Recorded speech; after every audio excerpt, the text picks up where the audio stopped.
Täna võiduka 4-0 võiduni, mis täna selle edu tõi? Ma arvan, et esimene poolaeg nii, kuidas me tahtsime mängida, vastased panid selle kinni.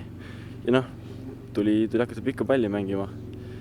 Ja tundub, et saime sellest piisas, et teisel poolel ka võib-olla meie füss oli natuke parem ja et poisid, kes meil seal ees on individuaalse meisterlikkusega päris head ja ma arvan, et nende pealt me selle mängu täna ära võitsime.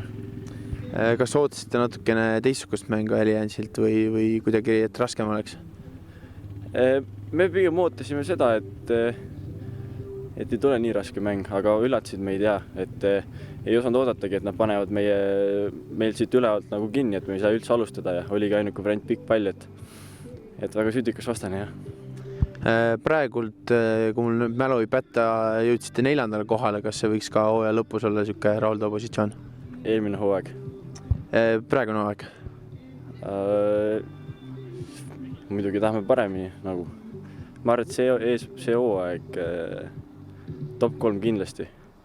Sealt alla on pettumus. Okei, aga aitäh ja kõik edu! Teile ka!